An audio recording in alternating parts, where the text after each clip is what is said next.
based on my experience watching a lot of people going from zero to hero, or seeing people getting better and better, as well as people getting stuck and just not progressing anymore, I decided that could be a good subject to cover.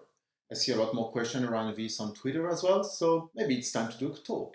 And to clarify, when I say hacking, I mostly mean technical infosec. Basically, how to get better at doing technical research or technical work in information security. So let's jump in. It looks funny and it's mostly a joke, but I think the idea with this slide is that you shouldn't really trust someone who gives you one magic recipe that you can just apply or follow and you will get better and better and better. It just doesn't work like that. You can't just keep doing the same thing and keep progressing, and we will look into that in more details. So here the idea is that you can't really have or buy a magic recipe that will make you better. You need to work, and every person is different, and you can't just buy or keep doing the same thing and hoping to keep progressing and progressing and progressing. As a disclaimer, this is general advice, and a lot of people will probably say like, okay, but that didn't work for me, or I did exactly what you tell us not to do and it worked for me. Yeah, everyone is different, and this is mostly general advice based on training a lot of people at scale with PentesterLab, working with some people who went from good to excellent or amazing even if it doesn't necessarily apply for you. I think it's probably going to apply to most people because I have seen the same issue again and again. One thing we should look into is progress, how people progress in information security. If we take a simple diagram with skills over time, we will hope that the amount of skills increases over time. For a lot of people, especially when you start, it starts really quick, like you're progressing a lot because there is so much to learn, and you have this line saying like, okay, this is where I am, and then you keep going and you expect that your progression will follow this line. Unfortunately, that's not often the reality. The reality looks a lot more like this. We can see that you're progressing a lot more than you expect at the start, and even faster than this line shows. But then it slows down and it even plateaus in some spaces. And we can see those two plateaus in this graph, and that's if you're lucky, if you manage to break out of the plateau. For some people, the graph will look more like this, or even this. And people are not able to break out of the plateau, and they get stuck and don't progress anymore. And that's what I think most people encounter when they are learning how to hack. They progress until they get stuck and they can't find a way to break out of this plateau, and they just stay at the same level all the time. And since they mostly keep doing the same thing again and again, they're not progressing. They're just getting stuck. What are the common plateaus? I'm glad you asked. As someone who has trained thousands of people and has a pretty close relationship at that scale with people through managing support, through talking to people at conference, I can see often the same issue again and again. People are stuck at a level and feeling that I'm good, I'm doing well, but I feel like I'm not progressing anymore. I'm just keeping up, and that's my issue. And often you can find the same problem or the same behavior that creates those plateaus, and people get stuck there.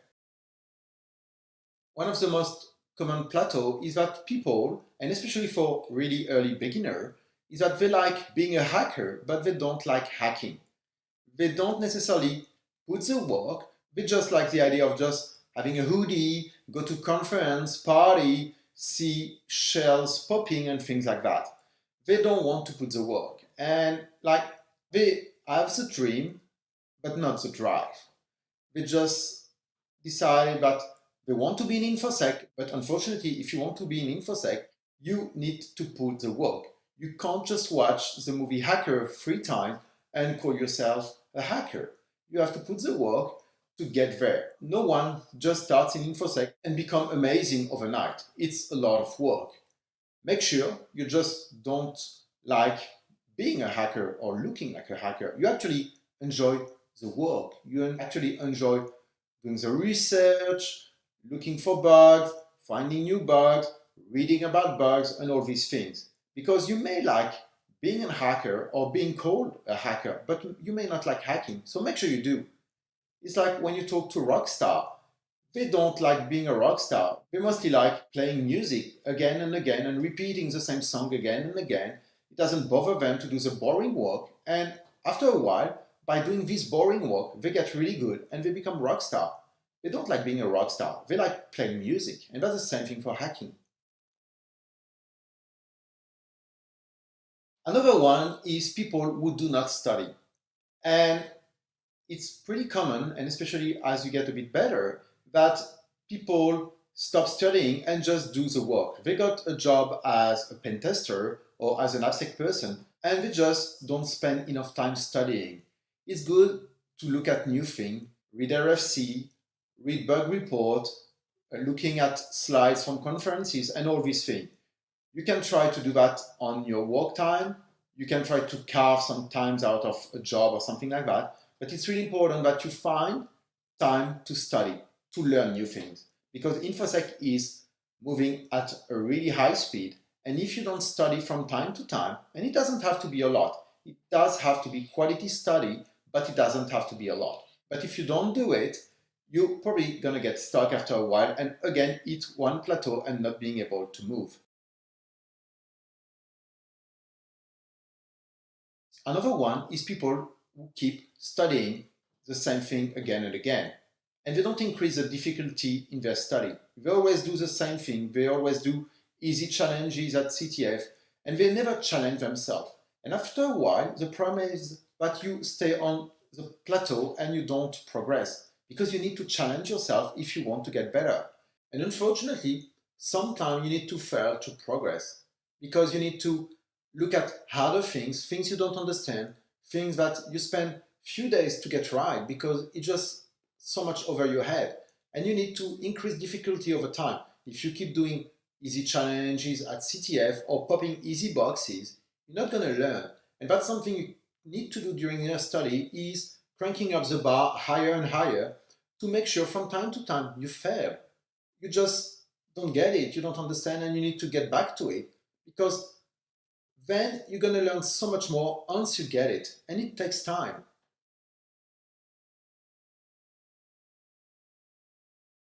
Another one is people who do not read code. And you don't need to read code to get started in InfoSec, but after a while, that can become a limiting factor. You may not be able to understand how a tool works. You may not be able to understand why something is vulnerable or why something is fixed because you don't read code. And that's something you should start doing if you're not doing already. Because after a while, it's going to be a limiting factor if you want a technical career in InfoSec. It can be as simple as reading a little bit of script in VB or a little bit of Python. But having this ability is critical after a while because it's going to save you a lot of time and allow you to quickly understand new things.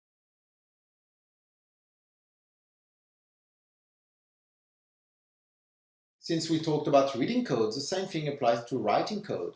And again, you don't need to be able to write code to get started, but after a while, it can be limiting.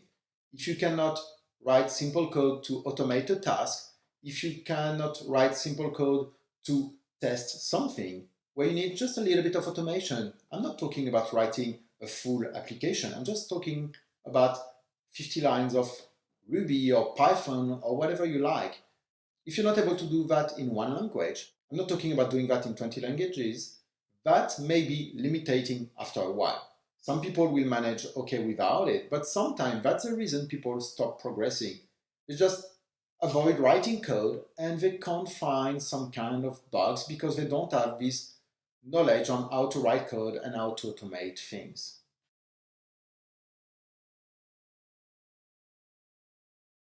You have a lot of other plateaus. Some of those are people who think that being on Twitter is studying or watching people on Twitch is studying. You are going to learn new things by being on Twitter or Twitch and watching this, but it's mostly the amount of time you spend compared to the amount of value is not the best way to spend your study time. So try to focus on harder things and think of stream on Twitch as something with value when you learn, but it's probably not the best way to spend your study time. It's good entertainment, but not the best way to spend your study time.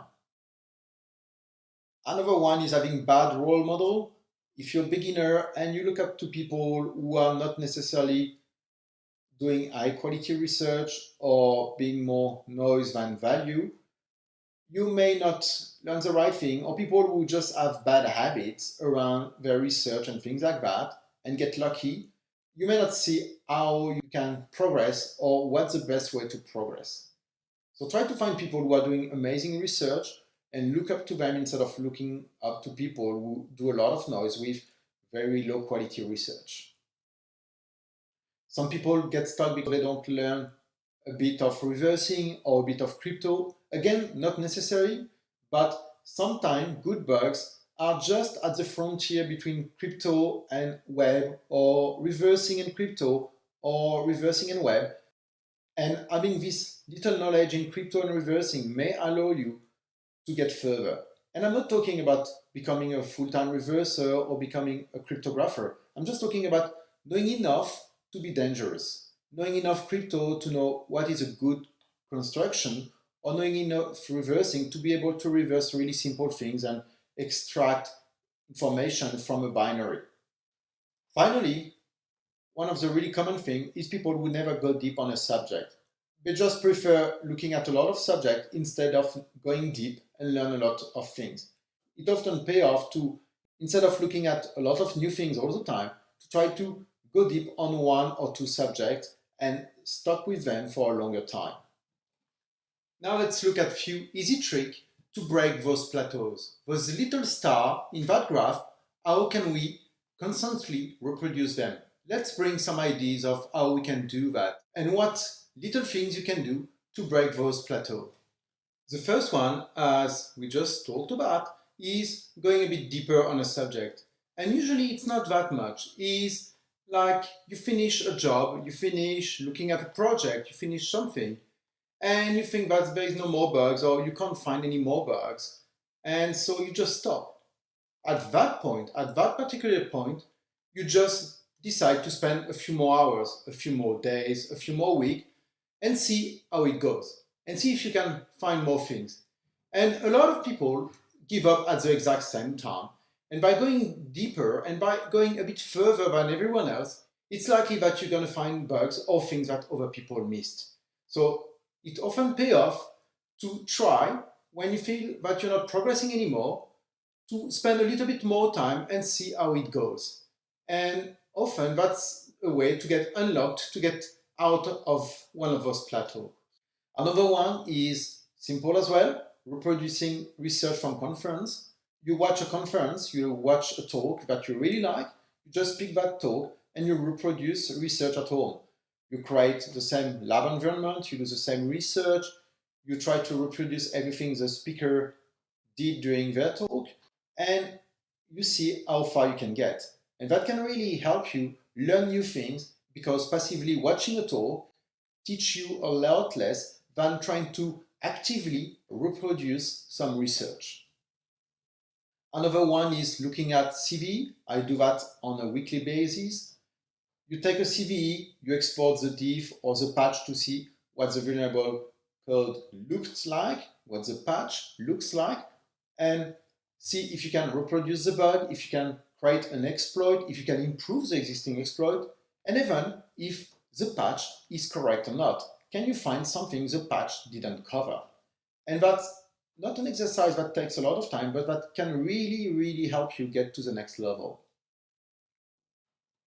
Another one, as I said, is reading and writing code. Try it. You don't need to be an amazing developer to work in Infosec, but being able to read and write a little bit of code, 50 lines of Ruby, 50 lines of Python, or whatever you prefer, may really help you get you to the next level. Finally, get some training from time to time. it's worth investing a few dollars from time to time and get a training. You don't have to break the bank and go for something that costs a few $1,000s, and not necessarily focusing on what people are doing, but more on the way they are doing things. That may really help you realize that, okay, I'm doing that this way, but this person is doing that in this other way. And that's actually pretty handy because XYZ. So looking at other people hacking can be a good way to learn new things.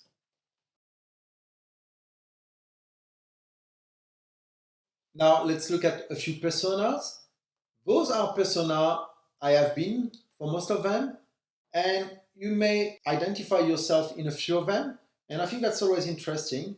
And all of those are not bad on their own. It's mostly the excess that you can often see that makes them bad. The first one is perfect setup man. It's often someone who is waiting for the perfect setup, the perfect computers, the perfect monitors, the perfect setup, the perfect OS, the perfect desktop background, everything to get started. And they don't get started until they got this perfect setup. And obviously they never get hacking because they're just waiting and making excuses after excuses to not put on the hard work. And that's what the issue is with perfect setup man. Another one is Dr. No Hands-On. The problem with Dr. No Hands-On is that it's often someone who learns a lot from books or from watching people doing things and is very, very knowledgeable about hacking. But hacking is something that you need to practice because a lot can go wrong, a lot of little issue can sneak in, and something that is simple on paper can actually be really, really hard. And you can't just learn your way into hacking by reading books or blog posts or watching people doing it. You need to get your hands dirty.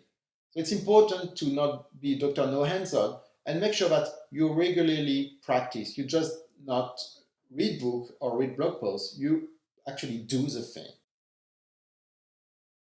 Another one, and I think a lot of people will recognize themselves in this one, is Oh Shiny Boy.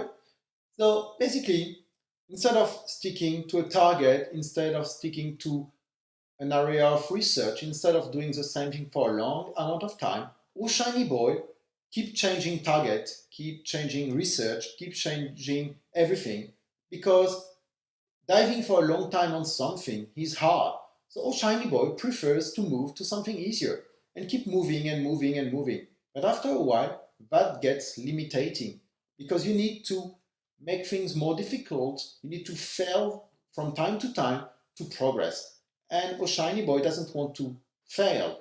So what he does, he just keeps swapping targets or swapping things, area of research, to avoid the hard work and avoid failing. Another one is CV girl. Basically, the idea with CV girl is a lot of people recommend to other people to find CV to get a job. And it's not about advice. The problem is that, again, doing it too much is you spend hours finding CV, and the way you measure success is based on the number of CV instead of their quality.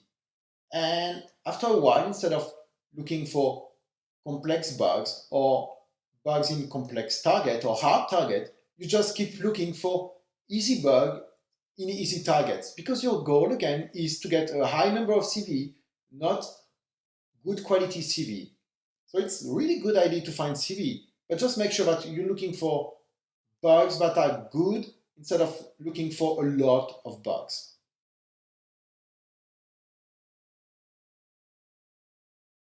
Another one is the lone wolf.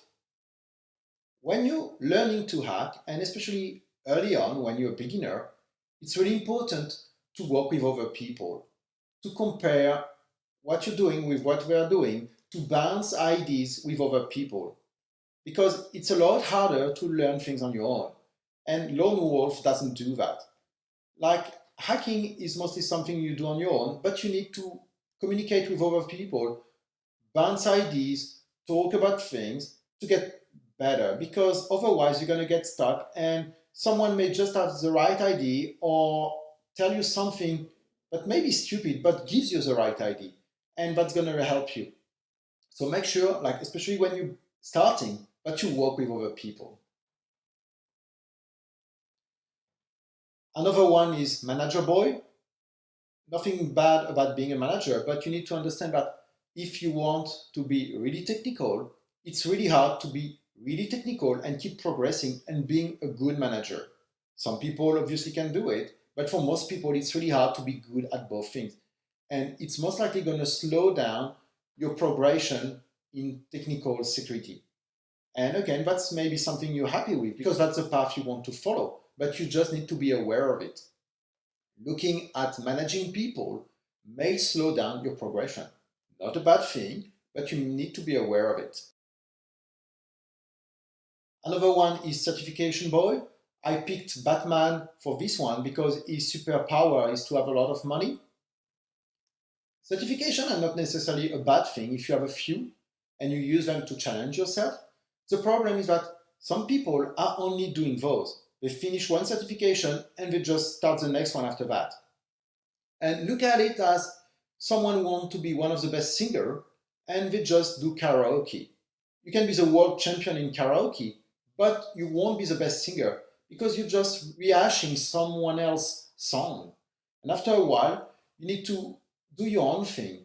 Certifications are just a way to replicate someone else's work or learn what someone else thinks is important. After a while, if you want to get better, you need to do your own thing. You need to follow your own path. You can't just keep doing again and again the same thing created by other people. Finally, Udemy man, and it's not something against Udemy, but it happens a lot with Udemy, is someone who buys books or buys training and never read them, never do the training. They just keep buying and collecting things without using them. That's not how you progress. So make sure that if you buy books, read them. If you buy training, follow them. And don't just collect them because you can get some kind of discount. Do the actual training, read the actual books. Otherwise, you're not progressing. Now let's look at a few strategies to study, and especially I think that's important for beginners. Let's say you split Infosec into a few categories: web, crypto, network, Linux, Windows. What most people do is they first get to level 1, which is just learning the basic and know what those domains are about. Then they try to get good at everything at once. And that's really hard because all these things are moving and it's hard to be good at everything. And the problem is that if you're especially trying to find a job, that makes you a good manager. That doesn't really make you something that is really good in a team, as part of a team. And it's much better to spend your time in one area, for example, web, because a lot of work in pen testing or bug bounty is web, and then try to go as deep as you can on a sub-subject in web. For example, OAuth or IDOR or XSS or JWT, but get really good at this thing instead of learning a bit of everything. Because again, it's really comfortable to be level 2 everywhere, but it's a lot more uncomfortable to go deep on one subject. And that's where you're going to learn a lot more. You need to get out of your comfort zone. Because as someone who is building a team of pen tester or security people, you don't want people who are average everywhere. You want people who get really good in one or two subjects and then they can cross-train each other and they get better. And if you want to be someone good as part of a team, you need to be someone who is really good at something.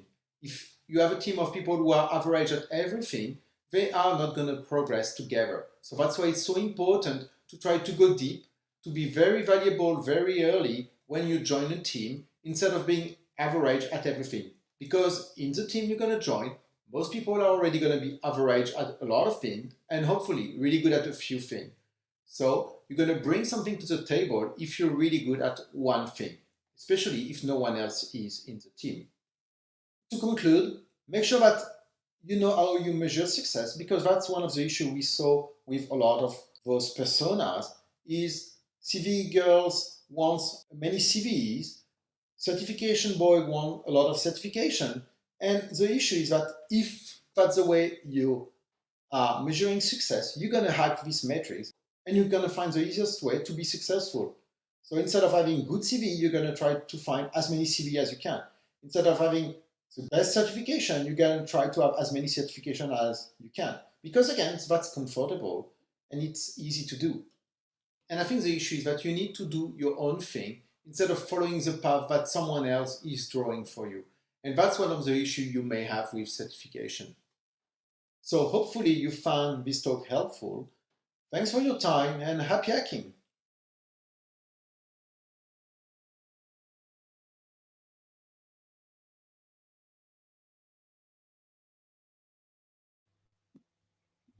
So there we go, everybody. The talk is ended, and I hope you all loved it. Louis is not live, so you can just go on Twitter and ask any questions you have, and also let him know that you loved the talk. And the next talk will start in half an hour now, so you can just go and hang out in the networking space. Bye, everybody.